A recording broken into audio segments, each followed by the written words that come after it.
Marquez took their 29th successive sprint victory. Mark's 14th in 15 sprint wins on Saturdays so far in 2025 sees him on the brink of clinching that first title in 6 years. Our race day 15, though, as always, gets underway with Moto3 action, and we're expecting another belter in Barcelona. A new pole position started with Leopard Honda's David Almanza becoming the 66th different rider in Moto3 history to find himself on pole position, the 10th different rider in 2025 alone to far away from pole. That's only 2 short of the Moto3 record for pole starters in a single season, 12 back in 2019 and 2021. Feels like this might be a wide open battle coming your way here in Catalunya. Almanza then on the front of the grid, joined by Joel Kelso and title contender Angel Piqueras. Piqueras 69 points behind World Championship leader Jose Antonio Rueda. Rueda qualified in 7th place yesterday. He's bumped up though onto the 2nd row courtesy of a penalty for Ryusai Yamanaka, a costly one for the Japanese rider who had qualified 5th on the grid, but for slow riding online in Q1 at turn 5 yesterday. A second offence sees Yamanaka dumped all the way to the back of the pack. And talking you all through the action then on this race day 15, Matt Burton Lewis to be in the commentary box, Jack Appleyard down in pit lane. Tough one to call this one. Lewis Almanza's first ever pole position. Joel Kelso back on the front row for the first time since Le Mans. 3 successive front row starts now for Angel Piqueras, and some heavyweights with work to do. World Champions leader Rueda 6, Max Quiles, winner of that incredible battle in Balaton Park a couple of weeks ago. He's going from the back of row 3 in 9th. A serious freight train expected at the front of this field. That's generally what we see in Moto3 anyway, especially here with a 1 kilometre main straight. And could it be another day, as the last 2 were, where the World Championship lead is trimmed down? Because of course Jose Antonio Rueda, not only does he start 6th, but he does have to serve a long lap penalty. We'll show you why shortly. It was a fantastic Q2 session yesterday for David Almanza. He's had a brilliant weekend throughout his home round. Let's go and get the thoughts of Almanza from pole position. He joins Jack. Good morning, guys. Yeah, good morning to everybody at home. Good morning, David. First time pole position here at home as well. Excited for this one? Yes, of course. But the race, I think, was a difficult race because the street is big, and I think the group was big. It's very important the sliding. But yes, we want to do the 100%. Good luck, have fun. Thank you. Yeah, great job by the 19-year-old. Not higher than 7th, though, in the last 4 Grand Prix. There'll be a few nerves, a few butterflies inside the stomach, I'm sure, as he gets the new experience of leading the field away from pole position. He has led 4 Grand Prix so far this year as Almanza in Argentina, Silverstone, Aragon and Assen.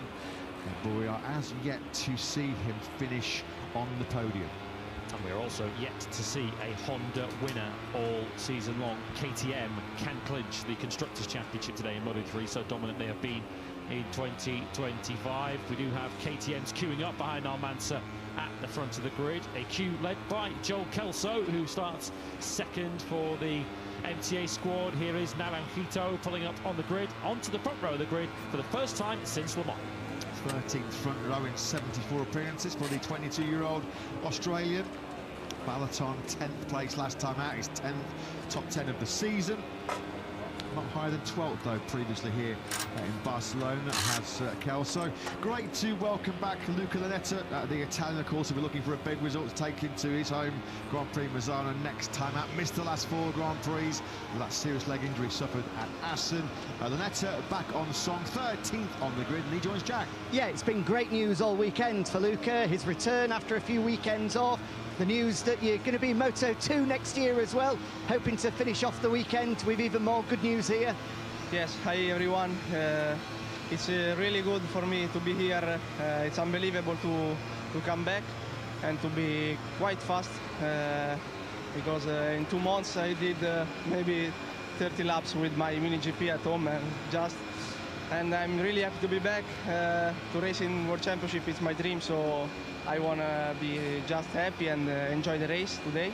and focus on this year and not to next year. I'm happy also, but we have to be focused today on this race and then to the rest of the season, because the team also is always been working hard, and we need some good races. Great to see you back. Have fun. Thank you. Yeah, here, Jack. It is wonderful to see the 19-year-old Italian back on board that 6:58 squad records a Honda before that real nasty injury he suffered at the final chicane in Assen. He'd had the podium at Silverstone, then he led in Aragon and in Mugello, and then it all went horribly wrong for Lanetta in Assen. Great to see he's got his deal confirmed for 2026 as well, moving up to Moto2 alongside Celestino Vietti. David Munoz fourth on the grid. Of course, he comes into this home Grand Prix bang in form. 5 podiums in a row, up to fourth now in the World Championship. Let's get the thoughts of his Dynavol Intact teammate Guido Pini, who starts 1 row back, heading row 3 and 7. Yeah, both of the Dynavolt Intact GP boys have looked really quick this weekend. Guido, we normally get pretty fun races here, big packs at the front, ready to get stuck in. Well, yeah, probably the group will be really big with this long straight. Will be like this, of course.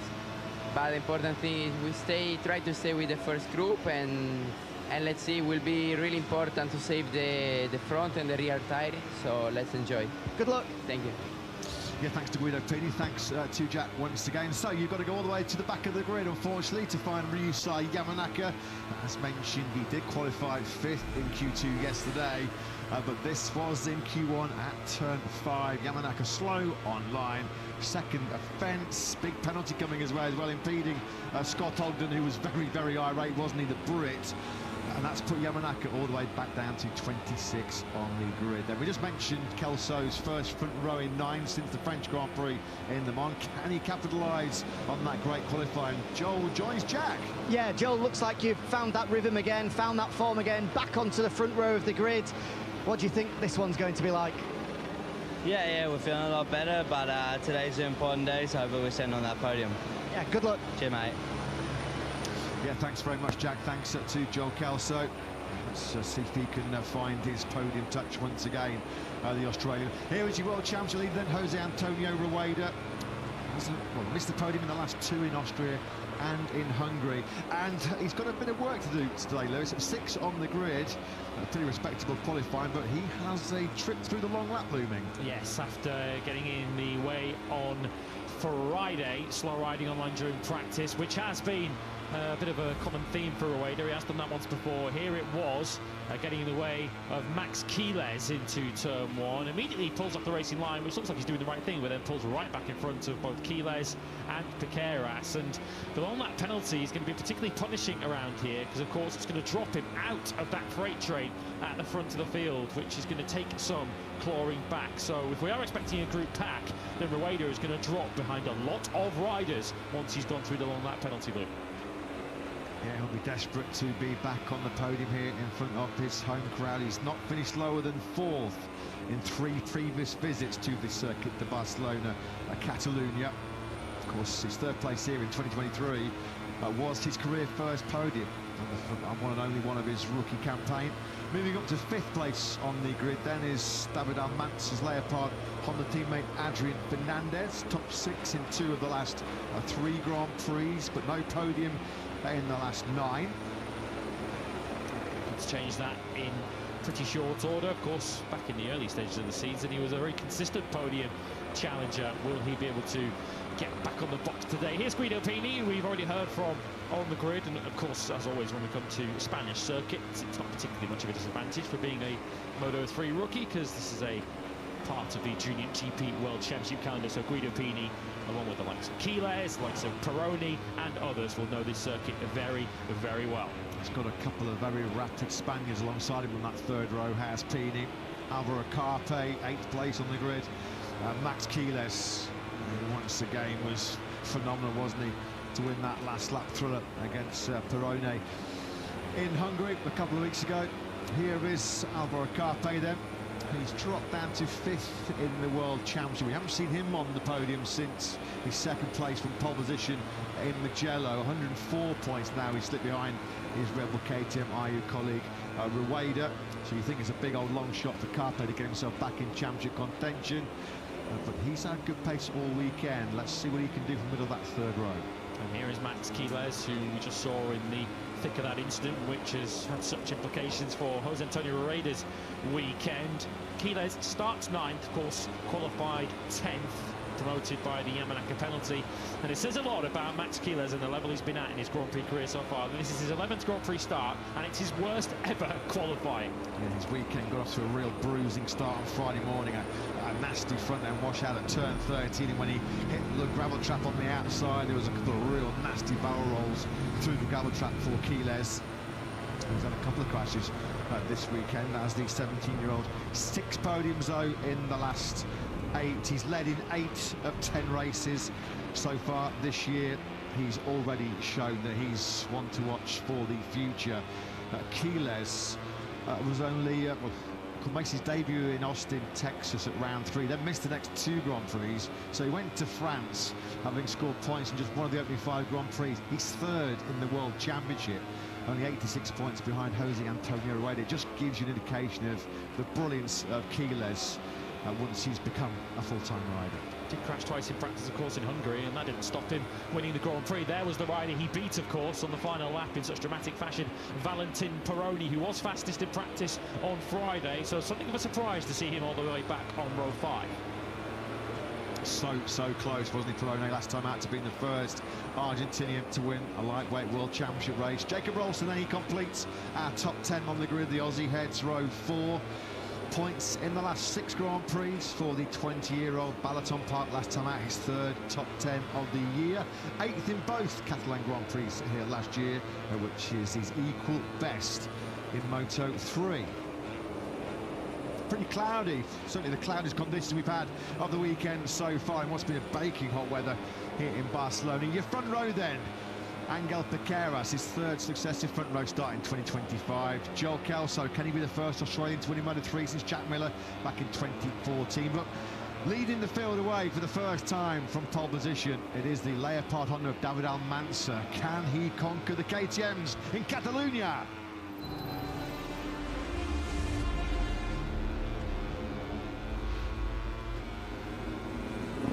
All set for a battle royale in Barcelona. David Almanza starts from his first Moto3 pole ahead of Joel Kelso, best qualifying since Le Mans, and Angel Piqueras extending his front row streak via Q1 yesterday. David Munoz looking to extend his podium streak from 4th. Adrian Fernandez and Jose Antonio Rueda on row 2. Rueda has a long lap penalty.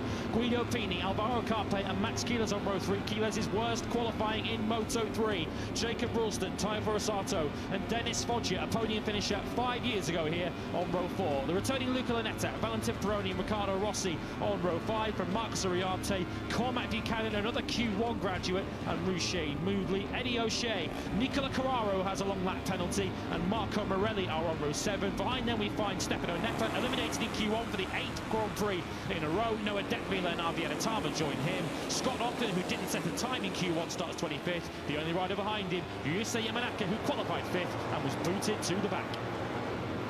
So the warm-up lap underway here. 18 laps of what is always nail-biting tension in Moto3. There you can see those cloudy conditions are having an impact on the air and track temperature.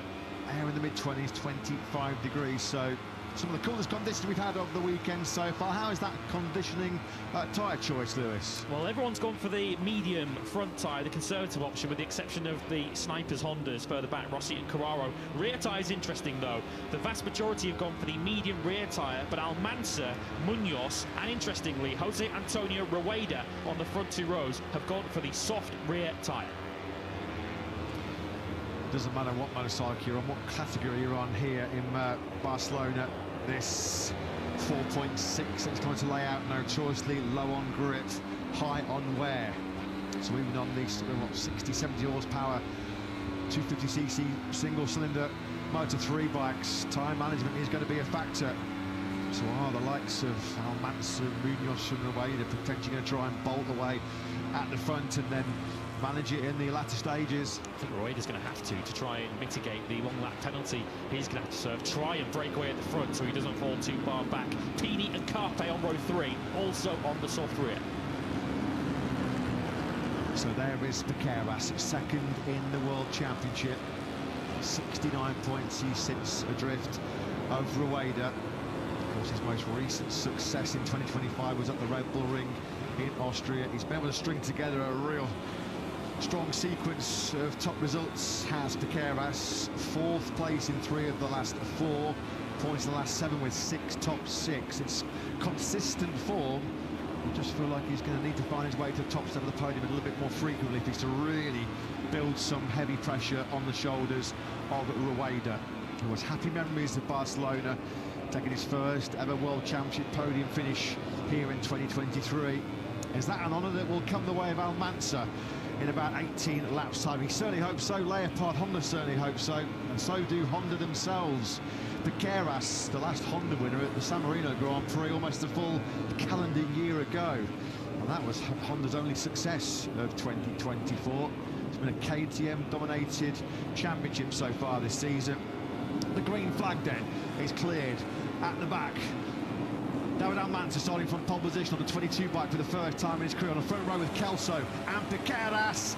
Lights out, we're racing in Moto3 here in the Grand Prix of Catalonia. It's a really good start from that pole position by Leopard Honda's Almanza. Likewise, his teammate Adrian Fernandez has been strong away. Piqueras a little bit sluggish off the line. In fact, Piqueras is going backwards under pressure here from both Quiles and Rueda. What a start by Quiles! Quiles, who was 9th on the grid, is already up to 4th.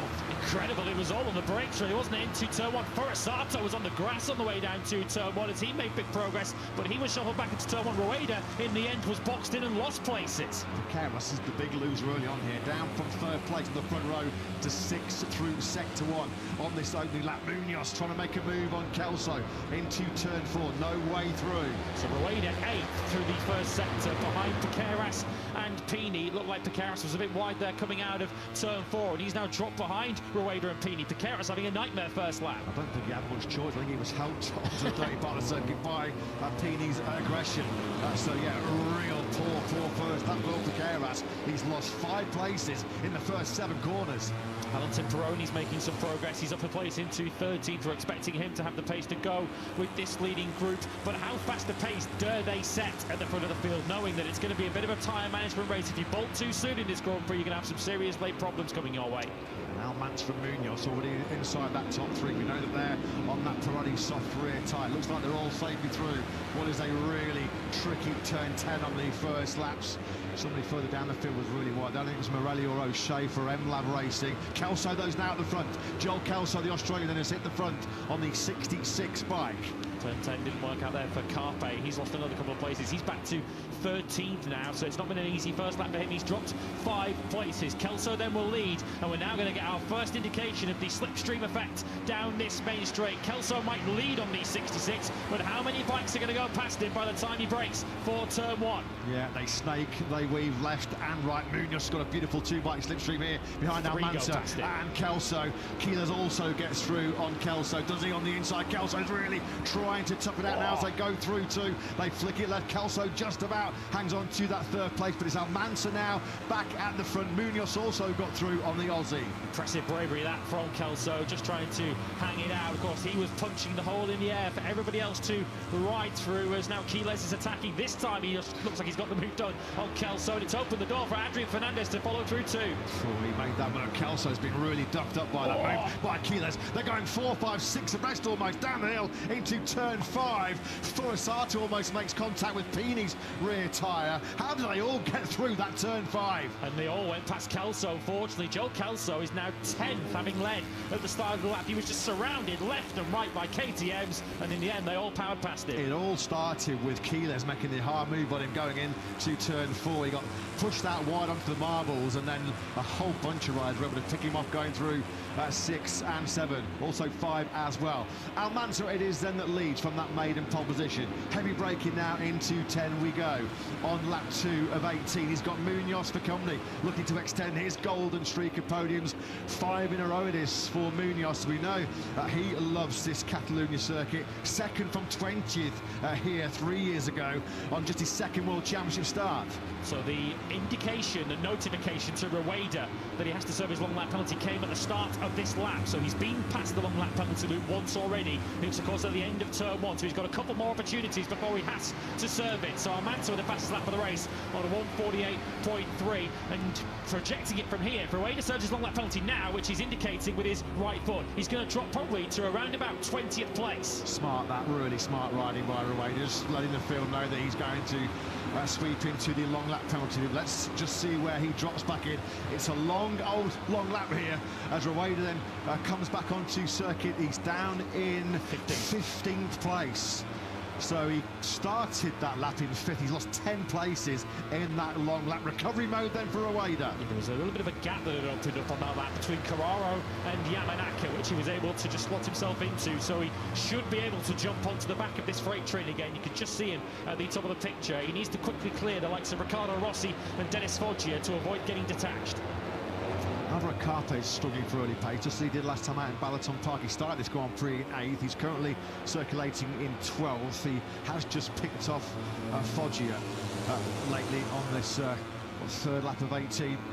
It's now a Leopard Honda 1-2. Almanza from his teammate Fernandez.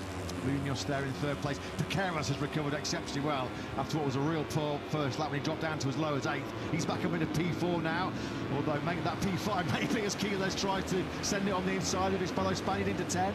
Sato looked like he was shaping up for a move himself. He's on the next of the Hondas. Of course, we've got the 2 Leopard bikes who are now 1st and 2nd, Almanza and Fernandez. We've then got a Honda 6th for Sato. So the Hondas at this early stage of the race going pretty well. They do tend to go a little bit softer on the tyres, perhaps a little bit gentler on their rubber.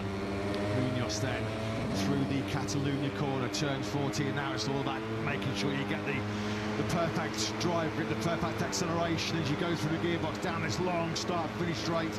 Jose Antonio Rueda, a 1:48.3 was his last time. He had 1:50.6 with the long laps. We lost 2.3 seconds as Quiles is so good on the brakes. How much confidence has Quiles got in that KTM? He just jams it on the inside of Fernandez, Piqueras and Munoz. Quiles up in a second. Fernandez was hung out to dry, didn't quite know what to do with himself there. He was on the left, the racing line, and there were just so many bikes in his way. He couldn't tip it in as we now ride on board. This is on board with Piqueras, looking forward at Quiles. Of course, put the flag out now, and Piqueras takes another 14 points out of Rueda, but an awful long way to go yet. With a massive slipstream in his favour, Kelso fired in the fastest lap of the Grand Prix, 1:48.3. How much was the slipstream a factor? He was half a second faster than Almanza, the leader, who had clear air in front of him. No slipstream for Almanza. Munoz leans big time on Piqueras as they go through turn 8, side by side as they climb up now, going through 9. Munoz comes out the worst lap because Fernandez has got back through on the run into turn 9. Close, no quarter given there between Munoz and Piqueras. Piqueras is not a rider that you're going to bully easily in these Moto3 street fights. These kind of races are right up his street. Rueda did clear both Foggia and Rossi on that last lap. He's now ahead of his teammate Alvaro Carpe too. You can just see them at the back of this freight train. Rueda now is within about a second off the race lead, actually. Yeah, over the line last time around, we had less than 2.5 seconds covering your point scoring place. That was down to Ricky Rossi in his 15th spot for River Cold Snipers Honda. Through turn 14 we go then. It's still Almanza that's leading. We know how good Quiles is in the slipstream. We know how good he is, particularly on the brakes into the first corner. Can he get close enough here? Rueda's the fastest rider on the circuit after his long lap at 1:48.081. Here comes Quiles and pops out of the slipstream behind Almanza. Almanza on the curbs there, he was braking. You saw the big bubble on the front end of that Leopard Honda. Almanza's done brilliantly there to pull that up on the brakes and hold this lead. Just to give you an idea of the slipstream effect, Almanza came through the speed traps there at 239 kilometres an hour. Piqueras with a slipstream was 13 k's quicker across the speed trap line. So that's an idea of what kind of advantage you have if you have riders punching a hole in the air. But Almanza, so good on the brakes, he was able to hold the pack at bay for now. As much as anything between half a second and a full second is what the slipstream could benefit you here in Barcelona. Down the hill we go. Pini picking off his teammate Munoz. Lovely move that down the hill into that tricky off-camber turn 5 left-hander. So Pini now, the 94 bike, moves up into P5. Robbie Avatara at the back of the field has a long lap penalty already, as does Noah Denvila, so they've been in trouble somewhere. They've probably taken the shortcut down at turn 1 and not given up the time, but it's not impacting this leading battle, which remains to be led by David Almanza. And as you said before the race, he is a comfortable, confident leader of races, but he's not quite been able to convert those into podiums yet. See how hard he's having to work on that Leopard 100. Looks the least stale motorcycle in this league group, doesn't it? In the hands of Almansa. Big gang of hot young talents in Moto3 right on his rear tyre here in the stadium section. We go down the hill with two rapid right-handers to complete this 4.6 kilometre lap. Through 13 the league group go. 14 the final corner. Will there be a late move made at the end of this 18-lap battle? What a shot that is, as we see the lead pack go through the Catalunya corner. Almansa it is that still leads. Quiles trying to pick up some slipstream here. So too Piqueras, Munoz trying to retaliate on his teammate. Pini into the braking zone. Quiles, again, he's braking on that outside curve, isn't he, Almansa? You can see the movement he's having on the front end of that Honda. Boy, is he pushing hard. He's clearly getting off that final corner well, isn't he? Because as we saw, even with the big hole he was punching in the air, Quiles couldn't do anything with it unless he was just choosing to stay there on the way down into turn one. He's certainly not choosing to follow now, although it's Piqueras attacking the other Leopard Honda of Fernandez. And once again, if you leave the door open for one rider, there are 2, 3, 4 waiting to follow through. Yeah, just as Kelso on lap 2 when Quiles tipped him off. Kelso still down in 9th place. Got points at the moment for Yusuke Yamanaka. Fair play to him. Of course, pushed to the back of the grid after his slow riding penalty at the end of qualifying. He's got himself now picked the points scoring places in 14. He's also dragged Scott Ogden around with him as well. Ogden has come right from the back of the pack too, up into 15th place. There's a bit of a split in danger of opening up in this group behind Peroni, who's in 12th place. There's a second back to Yamanaka, who's now got to the front of that second group. But that second group does involve Alvaro Carpe, who finished the race strong in Hungary, but was out of contention by the time he had the pace to run at the front, and he's in danger of having a similar story here. Carpe now a second away from the back of this leading group. As if Perone had not got enough on his plates, trying to work his way through back into the top 10. He has just been given a track limits warning, as you saw there on screens. Perone at the moment is in 12th place. He's just tucked in behind Luca Lunetta, who's made a real impressive return. We haven't seen Lunetta in race action since the final lap in Aston, have we, since he was in that real scary multiple rider incident at the Timor chicane. Munoz picks up some brilliant slipstream behind Piqueras, and coming through as well go Pini and Forsato. Did Piqueras just make a little bit of a meal of his acceleration point out of 14, or was he just absolutely swallowed in the slipstream? What he's not in doubt, as he's under now threat from Adrian Fernandez, is he's back in P6. I think it's important here for Almansa, if he's going to win this Grand Prix, he needs to stay at the very front. If he gets into a bit of a pack here in the middle of traffic and can't run his lines, can't run the lines that the Honda prefers to run, he might find it harder to attack than he is currently defending. Look at the 3-4 wide again. Once again, Piqueras getting busy on the inside of turn 4. This time it's Pini that he's trying to battle with, but he's back in 6th. Yeah, and he moved Pini offline, and that allowed Fernandez to come through. If you get picked up at turn 4, you're in trouble for that run down the hill into 5. Fernandez, though, now gets picked off himself. That's by Jacob Rolston, who's getting pretty busy on the number 12 bike. Rolston then now up into P6. So since Rueda got to the back of this train, he's not made any progress yet back through that pack. Is he just giving his soft rear tyre just a little bit of a breather, having had to work so hard? Someone was attacking there, weren't they? Into turn 9. It was Kelso looking to get at the inside of Lunetta. He's now up into 9th place, but maybe Rueda just thinking, right, I've done the hard work, I've closed the gap back down after that long lap, let's just take a breather. Lovely from Forsato into 10. That's a textbook move on the brakes into turn 10. Just lifts Quiles off the optimal racing line. That's allowed Piqueras also through then into 4th place. That was a right old move that Kelso stuck on the letter going through turn 9. He really caught the Italian off his guard there. Well, it is Grand Prix start number 72 for rider 72, Tyre Forsato, who has knocked on the door so many times only for it not to open. Are the numbers going to line up for the Japanese today? There he is then in 3rd place. It's Almansa that has done so much front running here in the opening half of this Barcelona battle in Moto3, and they fan out 4, 5 abreast. Rolston, the number 12 line, getting racy there. Oh! Rolston, I think he almost tagged the back of Munoz there, or he lost the front, braking heavy into that first corner, and that's going to cost Rolston serious time in this first sector. It's still, though, Almansa from Quiles, Pini and Kelso are wide going through 3. The Honda's going really well, aren't they? As Forsato continues to attack, Honda's cars, first, third and sixth now in this Grand Prix, and Lunetta too, who's just in the back of this train in 11th place. So Honda certainly with a fighting chance against KTM, which we haven't said for a while. I think Lunetta and Kelso are having a right old ding-dong further down in this battle of the top 10. I think Lunetta laid one across Kelso into turn 4, then on the exit running down to turn 5, Kelso was like, no, you're not having that, pal. He came straight back on through.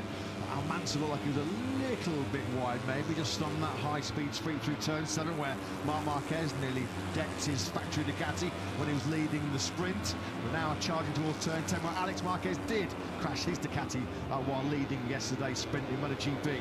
In Moto3, those Furusato who goes sideways on the Honda Team Asia machine into turn 10. He's all action, spectacular to watch. Isn't the Japanese rider still there in third? Tell you what's happening though, Almanza's doing something of a steady pace in the front. He's doing high 48.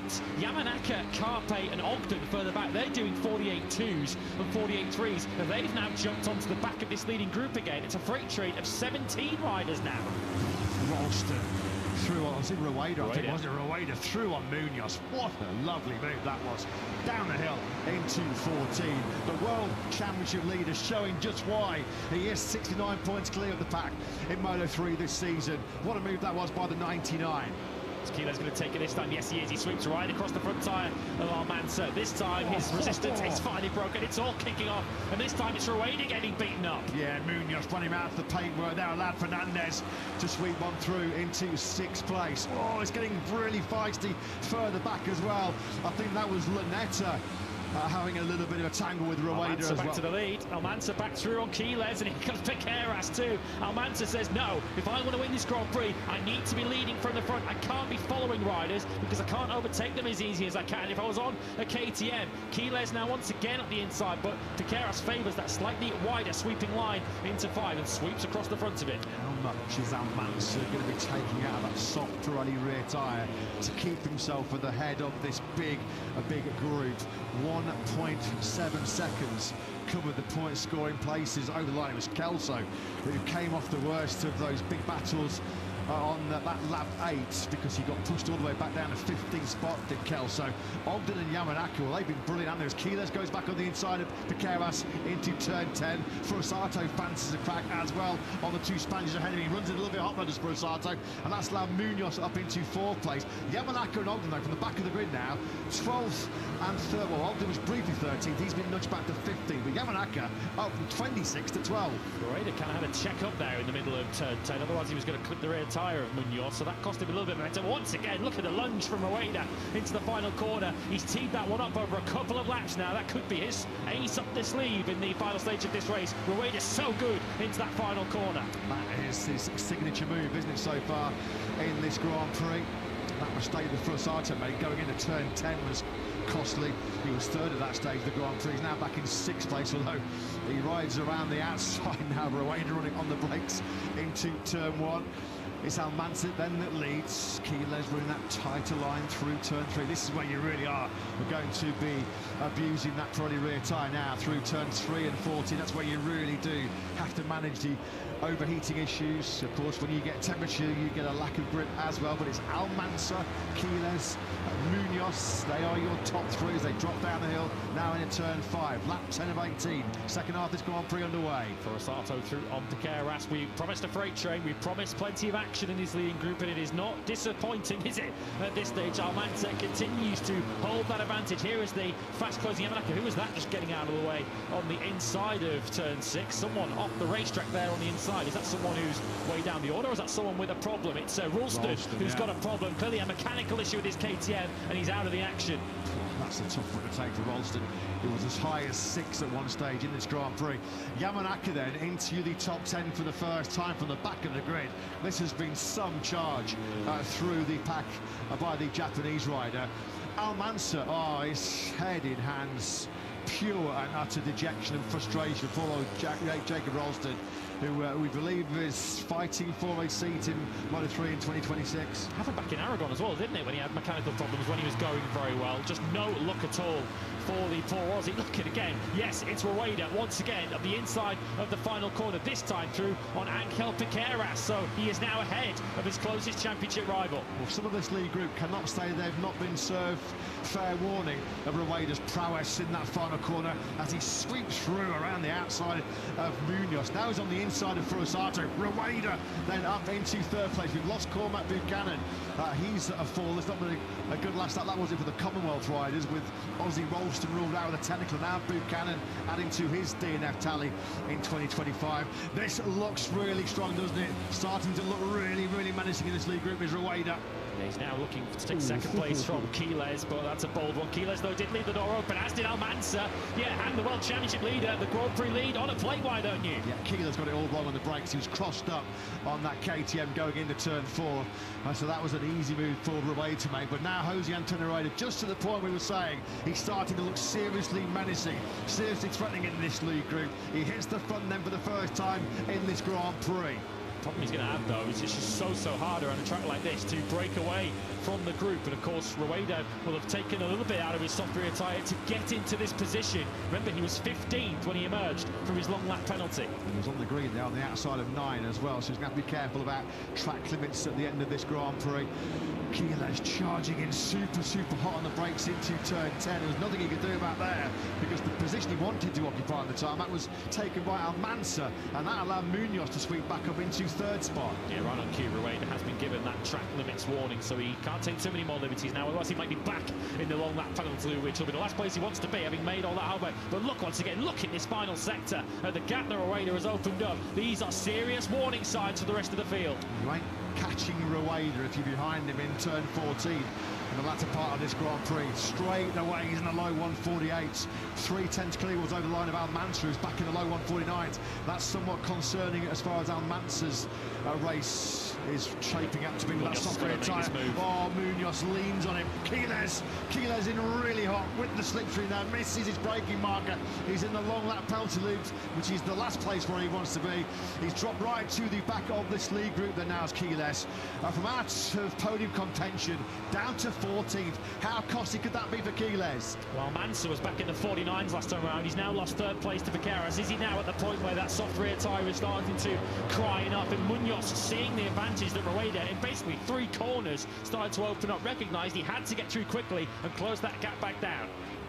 So we have an all Spanish top 4 here in Barcelona. It's Rueda, Munoz, Piqueras. They've been the pick of the riders so far in 2025 alongside Max Quiles.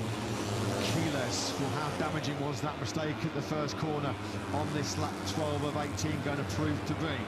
I think he might have just lost enough time, though, coming through that shortcut to avoid any sort of further penalty. But Munoz has quickly jumped back onto the rear tyre here of Rueda as Almanza's trying gallantly to fight back. He had been passed by Furusato. He now regains 4th place. And look at Yamanaka. Yamanaka's just picked off Fernandez. He's in the top 6 now. This is sensational by Ryusa Yamanaka. 26-6. Lovely move he made there on Fernandez into 10. Keep an eye on the number 6 by, because he's now in 6th place and charging towards the podium battle. Almost back where he qualified, back in 5th place yesterday before he got sent to the back of the grid. But Munoz, as we take a look at Jose Antonio Rueda's father, who's as nervous as anybody watching this, watching his son lead a Grand Prix. Munoz and Piqueras responding to Rueda's pace with the fastest lap of the Grand Prix. They're being pushed there by Rueda's charge. Fair play to Piqueras into the 47s, and he's making light work of Munoz now on that long run into the braking zone for turn 1. Piqueras then now up into 2nd place.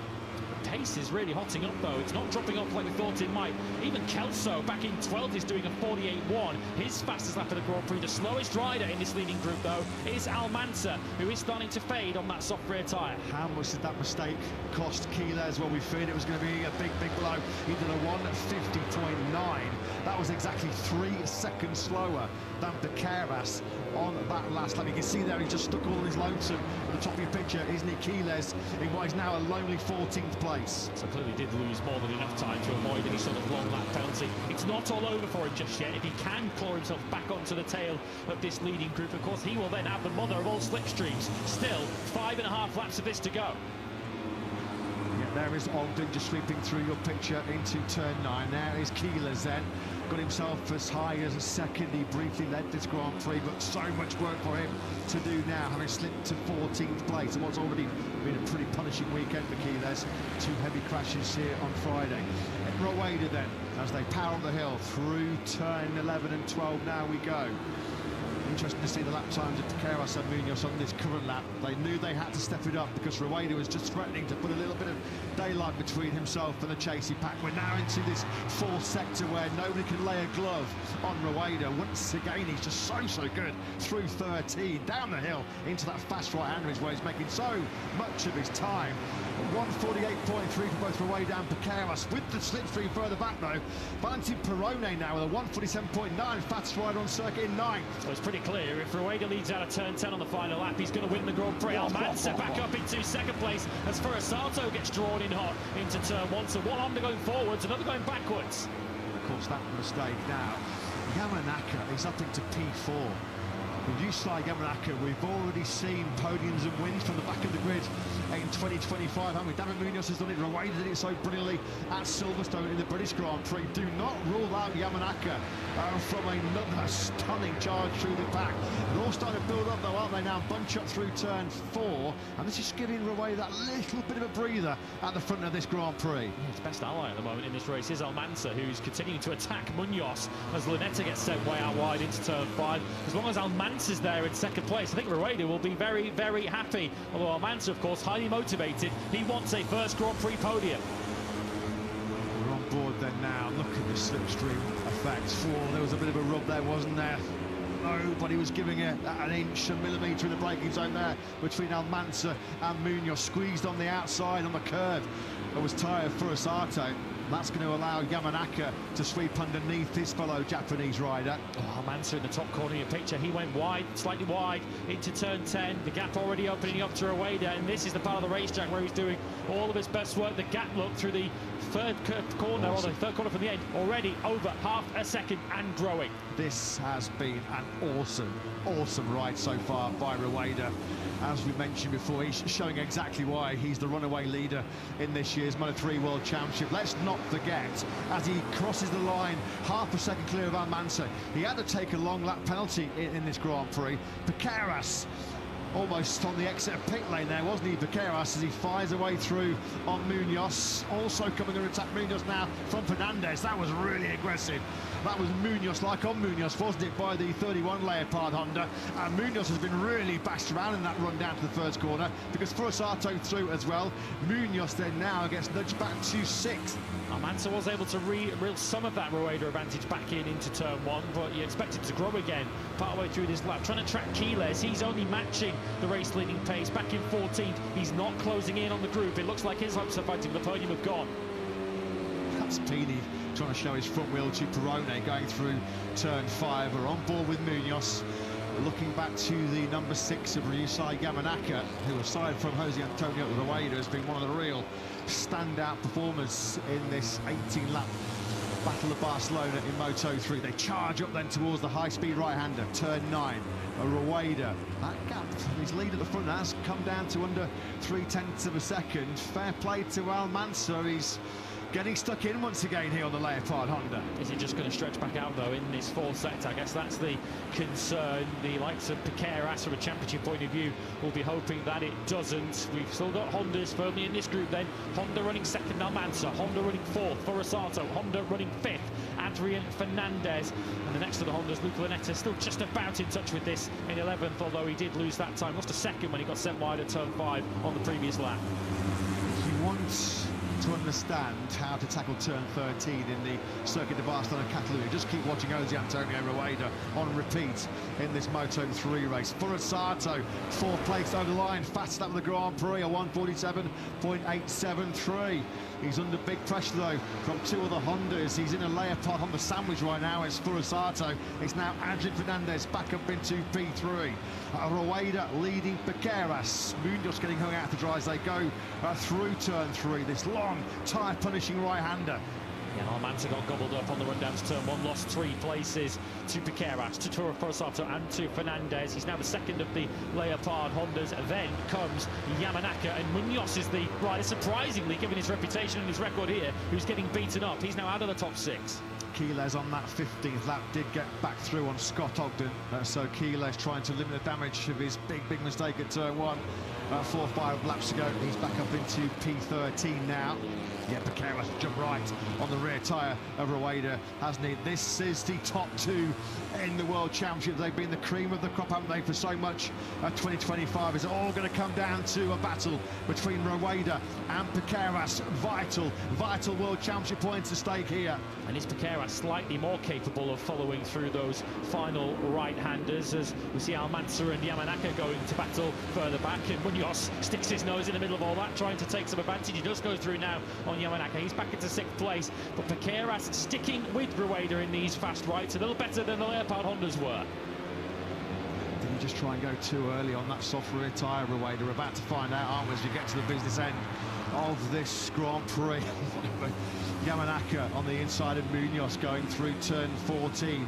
Over the line, Jose Antonio Rueda goes. 2 laps remaining then here, just under 10 kilometres of the circuit, the Barcelona-Catalunya. Forosato trying to pick up some big slipstream behind fellow Honda rider Fernandez. Fernandez strong on the brakes, but not strong enough. Forosato does get up into 2nd place. Yeah, it's a lap and a half really remaining, I think, from Piqueras' point of view, because I think he needs to be ahead when we get out of turn 10 on the final lap. He's going to have to be pretty bold and pretty aggressive. Rueda doesn't want to risk a DNF in the championship situation that he's in. It's Piqueras who has to take the risk. It's like Munoz is just struggling ever so slightly in those fast rights to get that probably rear tyre hooked up. Fernandez back through, then up into P3 ahead of Forosato. That's a nice move by Fernandez to get through on the Japanese ride on the brakes into turn 4. Forosato's trying to give some payback. Forosato, he was almost locking the front down the hill, was he, there in a 5? It's a 3-way Honda fight at the moment for the final podium position between Fernandez, Forosato and Almanza. Then comes Yamanaka looking to try and pick the advantage of any action up ahead of him. And we're coming on to the final lap shortly, and we have seen antics over the past years here in Moto3 where riders don't want to lead onto the final lap. Rueda won't be letting anybody through. Last year, Adrian Fernandez, he did take the checkered flag in 3rd place, but got a 3-second penalty for a shortcut on the very last lap. He's under big pressure once again. Forosato versus Fernandez. That's been some late battle, hasn't it, between the 2 Hondas. They are all now starting to gang up behind Rueda in the part of the racetrack now where he's been so supreme throughout this Grand Prix. As the number 99 drops down through turn 13. 15 corners left in here in this Barcelona Moto3 scrap. It's going to be Rueda that will lead them onto the final lap as he looks to extend his World Championship lead. His closest rival, Piqueras, there is in 2nd place. Fernandez in 3rd. What have we got then? 1 second coming the top 10. Last lap underway. Rueda hugging the right-hand side of the racetrack and nearly back into the side of Piqueras, but it didn't work. Piqueras got through, and Rueda's going to lose 3 places into turn 1. What about David Almanza? 5th over the line, 2nd on the brakes into the 1st corner. How late was Almanza braking into that turn 1? That could be a key move as he tries to set himself up for a fairy tale first podium. Yes, so Rueda's going to have to get inventive and get busy here. If he's going to be close enough to attack into the final 3 corners, he needs to make moves now. He does make moves now, straight back into 2nd place. Yeah, 2 Leopard Hondas once again go toe-to-toe with Forosato. Rueda going a long way around. Forosato runs a tight defensive line down the hill into turn 5. He's got Fernandez on the outside. Rueda's trying to go on the inside of Fernandez. Piqueras at the moment still leads as they go through 7. So we've got Forosato 2nd, who's not won a Grand Prix. Adrian Fernandez in 4th, and David Almanza 5th, haven't won. Fernandez won't be winning now after that mistake through turn 7. He's back to 4th. Yeah, that could be a crucial late blunder as far as the 31's concerned. He now gets picked off by Yamanaka on that high-speed sweep through turn 9. It's all down to the final 4 corners. This will be a late overtaking opportunities here as far as Forosato and Rueda are concerned. Piqueras is so late on the brakes into turn 10. Piqueras has nailed that 10th corner. Could that be the key moment of this Grand Prix? 3 corners this remaining. Surely Rueda can't pull off the miracle from here. We know he's good in these final 2 corners. He's going to have to be. And what about Forosato? Can he find a way through on Piqueras? Rueda almost runs into the back of Forosato in that penultimate corner. Coming for a long way back goes Rueda. On the inside of Forosato he goes, but surely That's as good as it's going to get as he comes into second place. It is Piqueras then who leaves it late once again. Piqueras wins a last lap stunner here at the Circuit de Barcelona-Catalunya in Moto3. That's a crucial victory in terms of the World Championship for Piqueras. Second place does go to Jose Antonio Rueda. Furasato is back on the podium in third spot. Great job by Furasato. Almanza, who did so much front running from pole position, so close to his first ever podium. The pole starter fourth at the checker flag, just 0.07 of a second away from the podium. Andrew Fernandez paid dearly for that late mistake at turn 7 as he finishes fifth ahead of Pini. Top 10s for Kelso. Munoz will be frustrated as he sees his golden podium run ended by an 8th place. Yamanaka, well, from 26th to 5th at one stage was the Japanese rider. He goes over the line in 9th. Perone is your top 10 points for Lanetta. Quiles, Carpe, Ogden and Uriarte. But Angel Piqueras, that is his second win in the last 3 Grand Prix. He is the master, isn't he, of the late show. Yeah, when it's a bit of a street fight in Moto3, Angel Piqueras rolls his sleeves up and says, that's a piece of me. And he did take victory in the end by 81 thousandths of a second. Rueda just left himself too much to do in that final sector. It looked like he was going to try and take 2 of them into the final corner. He got 1. He got Taya Furasato for that second place, and it shows that he only loses 5 points to Angel Piqueras. For the 3rd Grand Prix in a row then, Piqueras takes points out of Rueda, the lead down to 64 points. You knew that move was coming from Rueda on Furasato. Unfortunately, though, he crosses the line 0.08 of a second behind Piqueras, and he's frustrated there. He's frustrated, a bit of a fist whack on the tank from Rueda. That looks like he feels it was one that got away from him. I think Mats Quiles will certainly fall into that bracket as well. We saw how strong Quiles was in that lead group. 6 or 7 laps remaining when he went careering off circuit into turn 1. Quiles never really looked like getting himself back into contention from that point onwards. He took the checker flag in 12th place. It's Jose Antonio Rueda's father. Not the win that I'm sure they were hoping for, but it's his first podium since his victory in Brno, after a couple of 5th places in Austria and in Hungary. Another top ride by Taya Furasato, once again delivering Honda's best performance. Excellent ride by the 72. He might well feel that it was, well, should have been second place, but he was and his pocket picked at that final corner, didn't he, by Jose Antonio Rueda. Let's go and get some reaction though from MT Helmets MSI. The Piqueras is brilliant, a late victory. Yeah, Jordi Gattel joins me. What a performance that is, I have to say. With 5 laps to go, it looked as though that was Jose Antonio's race in the bag, but Angel, he dug so deep there to find that victory. Yeah, for sure. We knew from before, from yesterday, that Rueda had a very good pace. We guess more or less that he chose the soft tire. Was also this, this decision, I think, was more or less one of the key of this success. I think we did a good job from Friday until today, and I think we deserve. He did an amazing the last lap, and we are happy for that. Congratulations. Thank you, mate. Yeah, that's another top performance, isn't it, by Angel Piqueras. It's always a special feeling to win your home Grand Prix. And a big message there in the background. KTM have completed their domination so far of 2025. They have already wrapped up the Constructor Championship. 15 Grand Prix. KTM have won the lot. Fair play to Taya Furasato, though. He's only a 10.5 back, leading the Honda charge. Honda's 3rd, 4th and 5th over the line in that Grand Prix.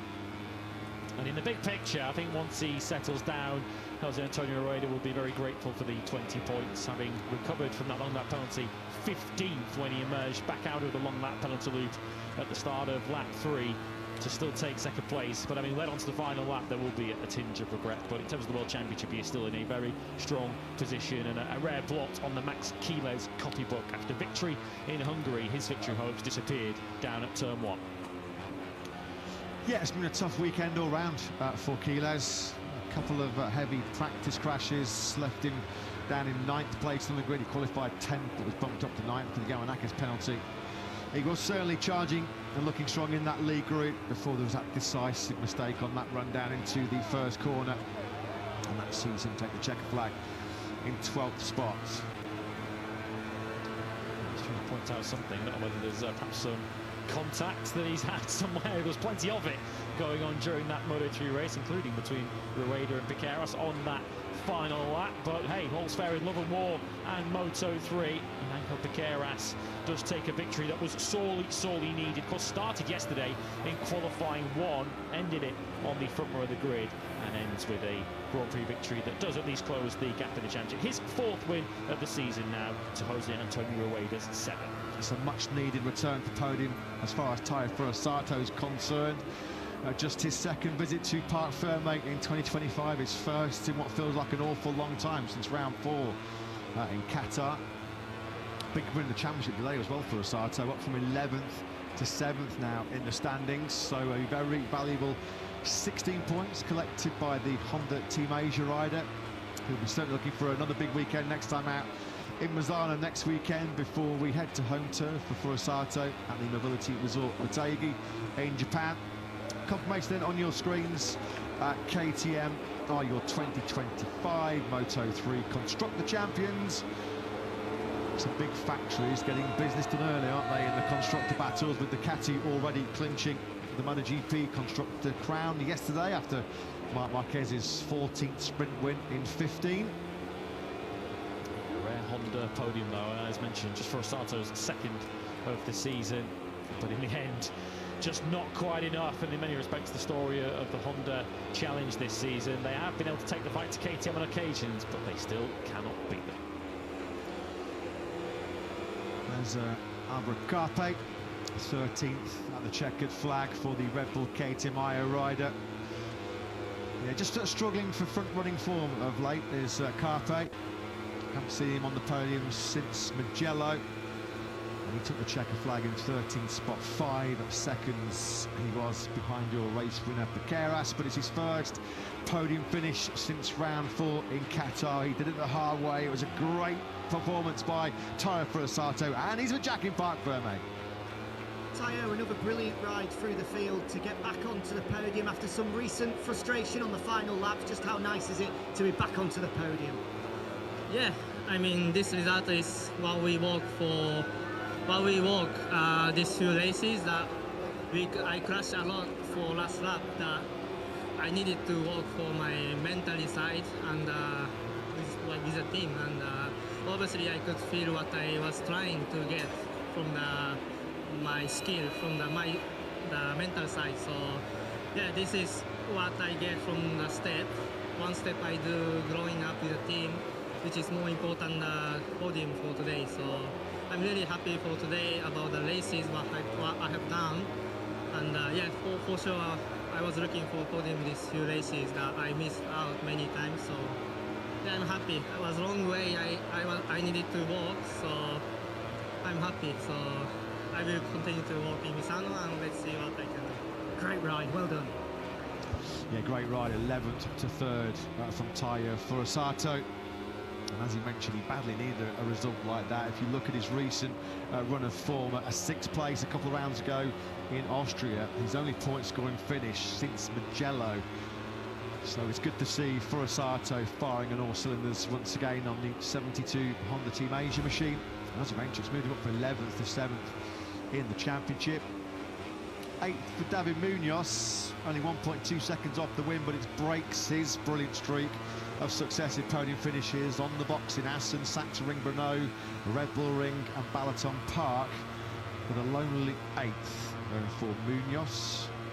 4th in the World Championship, 5 points behind Quiles. Jose Antonio Rueda, well, he was dynamite, wasn't he, in that 4th sector, but he just comes up short in front of his home crowd. So an excellent 2nd place for the World Championship leader. He's a Jack. Jose Antonio, a fantastic ride through. The long lap obviously was a huge hindrance, but it didn't seem to affect you. But I imagine a bit of frustration with the pace you had just to miss out on victory today. Yeah, I'm very happy with the job with the team and all. I just want to say thanks for all the work this weekend. we make the low lap and again on the podium, the second position. I fight until the end, and yeah, I'm very happy with that position, with all of that weekend, and I want to say thanks for everybody to support me. My family is here, and everybody that is watching on TV, and yeah, I'm so happy today. Top ride, well done. Thank you. That's Rueda's third podium in 4 visits to this circuit, the Barcelona-Catalunya. Does see his World Champions League, though, shrink to 64 points, which is still a healthy margin. Of course, as Jack mentioned there, it was a big hindrance, wasn't it, having to take the long lap penalty lead. He dropped back down to 15th, didn't he, at that stage? And then it was another sensational charge back through the pack by Rueda. He led over the line to start the final lap. I must have thought, given how strong he was in the 4 sector, that the win was there for the taking. But he got picked off on the run down to turn 1 by Piqueras, Furusato, and then Fernandez. Getting back through on the Leopard Honda rider going through turn 7. And then you always knew this was coming because he'd been so good. Well, he was phenomenal in that final sector throughout, wasn't he, Rueda? Unfortunately, though, he was only able to get back through on Furusato. That's a nice stand-up wheelie. That's a beautiful stand-up wheelie to celebrate second place. And he is still firmly in control of this year's Moto3 title chase. Take about Yusai Yamanaka. He must feel a little bit short-changed with the 9th place from 26 on the grid. He'll take the positives, but it could have been so much better as far as Yamanaka was concerned. Of course, at one stage, he was fighting for the podium. I think he got as high as 4th spot, didn't he? And what was a pretty good day for MT Helmets MSI all round, because they have your race winner here. And we're going to talk to him right now. Angel Piqueras keeping alive his championship charge in 2025. He's with Jack. Angel, 2 wins in the last 3, and you really had to dig deep there to chase down Jose Antonio in the closing stages. Just how important a victory does this feel in terms of the World Championship? Yeah, it's super important because at the end, on Friday, we were a bit struggled with the bike and with the setting, but on Saturday we did a great step, and for sure really happy to win again because it's one of my worst tracks for my riding style. So. If I win here, for sure it's super good for the championship. But anyway, now it's come Misano, that's a track that I like a lot. Last year I won with 2 long laps there, but we have to be same focus than here and try to be at the podium again. Congratulations. Thank you. That was a cracking ride, wasn't it? Another late show delivered by the number 36. Who has done it so many times already in his Moto3 career. Victories in Argentina and Qatar earlier on this season. He led 1 lap and it was the most important of them all, and he has done it once again. That's what it means to MT Helmets MSI, just to keep that pressure on Jose Antonio Rueda, keep plugging away, keep chipping away at that World Championship lead. Of course, we're going to Misano next time out, where Piqueras was a race winner there last year when on board a Honda. So yeah, there's plenty of mileage still in this Moto3 World Championship in 2025 with 7 to go. All Angel Piqueras can do is keep on winning and just see what happens to Jose Antonio Rueda, put the pressure on him, and that is, as mentioned earlier on, 3 consecutive Grand Prix now where Piqueras has outscored Rueda. Rueda, though, to his credit, just as he did in Hungary, make sure that if Piqueras is going to beat him, he only beats him by 1 position. 15th career podium for Rueda. He felt like he needed that one, having missed the top 3 in both Austria and Hungary. He wasn't far back, was he, with 5th places in the last 2 Grand Prix. You do just get a little bit of a feeling that, yeah, he spoke of how happy he was to Jack with that 2nd place, 20 very important points for the World Championship. But having led so much of the latter part of that Grand Prix and led at the start of the last lap, to get himself pushed around to 4th place going through the first corner, it was always going to be a big ask to get himself back to the front. As the Piqueras posse are about to congratulate Angel on what was another significant victory in this World Championship chase. He will see this as very much game on, and with some favourable tracks coming up for Piqueras in the coming weeks, he will still have big desires on not just helping KTM win the Constructor World Championship, we'll have big desires on having Angel Piqueras world champion on one of those boards later on this season. We did a thing, didn't we, prior to the summer break, particularly when Rueda won that Czech Grand Prix of Brno at such a canter. We thought it was a matter of when rather than if Rueda would win the World Championship. Piqueras ensuring that perhaps we might still be asking questions about who the world champion will be by the time we return to Europe for the final double-header at the end of the season. Of course, we have Lozano next before our 4 Asia-Pacific races, Japan, Indonesia, Australia and Malaysia.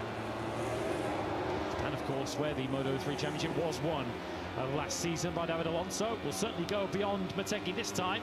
And Piqueras has seen to that. Patiently now awaiting the arrival of the riders onto the podium. A spectacular podium here, which of course is much like the track layout here at the circuit of Barcelona-Catalunya. While we await that, we'll take a look at the results. Angel Piqueras, your winner from Jose Antonio Rueda and Tayo Purosato, his first podium since Qatar. David Almanza and Adrian Fernandez, so crucial and key to the action, but 4th and 5th for Leopard. Guido Pini, 6th.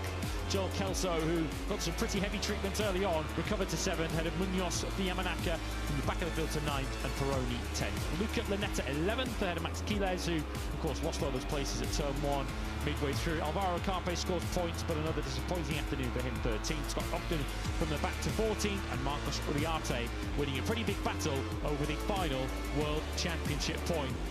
Jacob Ralston out of luck today after his motorcycle broke down whilst he was in the leading group. So Jose Antonio Rueda's World Championship lead is cut to 64 points now over Angel Piqueras.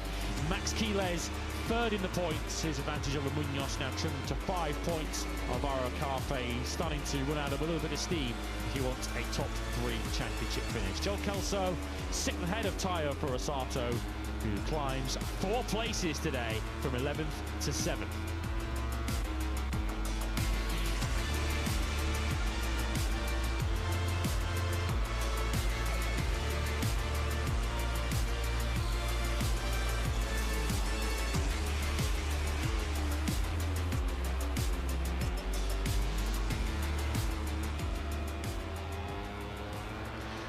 So we made you wait, but you can now wait no longer for the podium to get underway.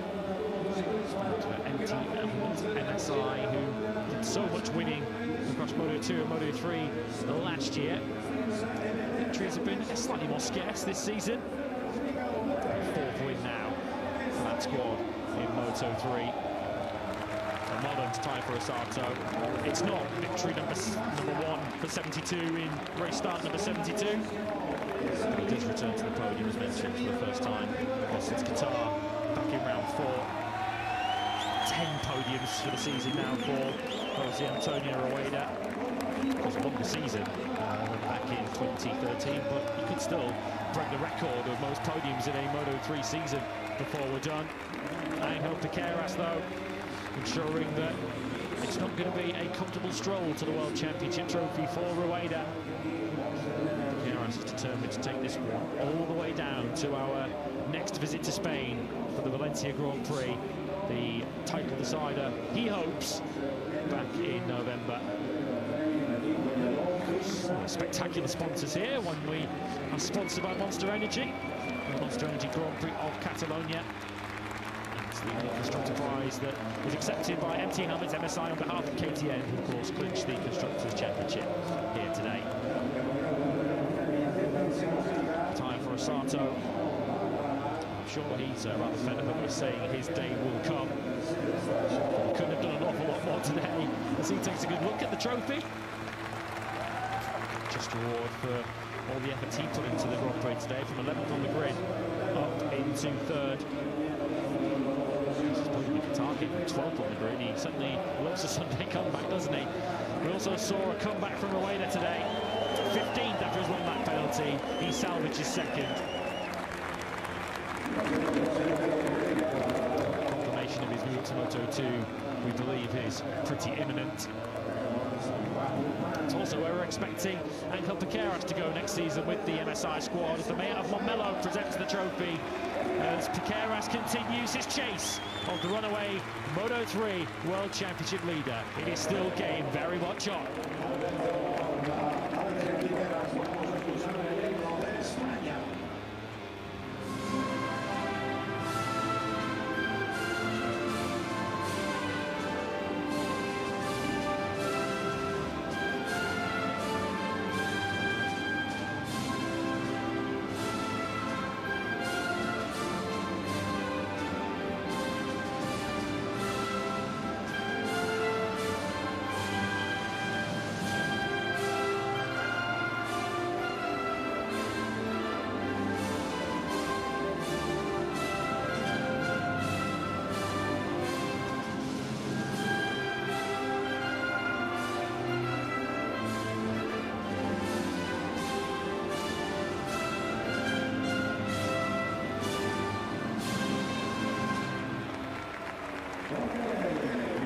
So Piqueras pounces late once again to take what could be a priceless victory in the Moto3 World Championship. Piqueras and co enjoying the podium prosecco here in Barcelona. Victory by just 0.08 of a second over his closest championship rival and series leader Jose Antonio Rueda. Time for Osato on the podium for the first time since round 4 under the lights of the Losail International Circuit in Qatar. David Almanza's first pole position was able to convert it into a podium, 4th place over the line. That's been a great day for KTM, who are the Constructors' champions. They cannot be caught as they extend their unbeaten record in 2025. Honda will finish 2nd.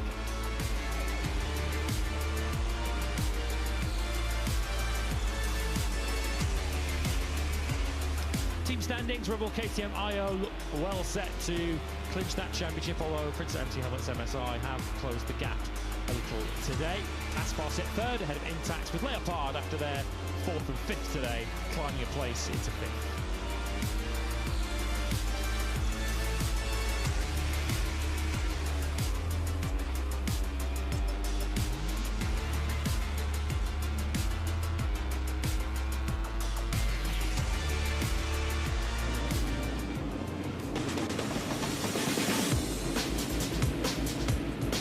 In Barcelona in Moto3,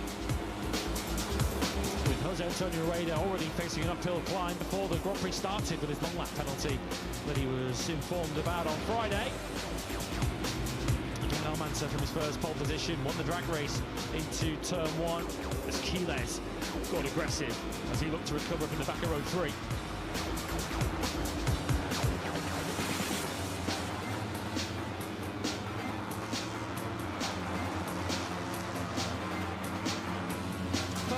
We saw Quiles continue his romp through the field. This was through on Joel Kelso. Kelso getting some pretty heavy treatment in the early stages of the race as he dropped back to 10th at one point. Rueda served his long lap penalty at the start of lap 3, which dropped him down into 15th place and the thick end of 3 seconds off the race lead.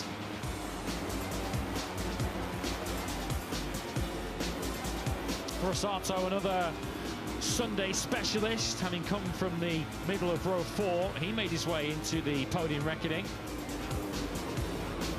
But an extraordinary fight back through the field saw Rueda back in front with 5 or 6 to go. At one point, he threatened to potentially break away altogether at the front of the race with his prowess through the 4th sector. Almanza, who at one point looked like he was going to be shuffled back down the field, showed his tenacity to stick around in that podium battle. On the final lap, though, Piqueras was finally able to get back ahead of Rueda. And what a crucial move it proved to be, too. Rueda losing 3 places into turn 1. He did recover 2 of them, passing Forasato into the final corner. But for 81,000ths of a second, he could not catch Piqueras, who outscores Rueda for the 3rd Grand Prix in a row. It's a 4th win of the season, and he keeps his World Championship hopes firmly alive. Moto2 is coming up next.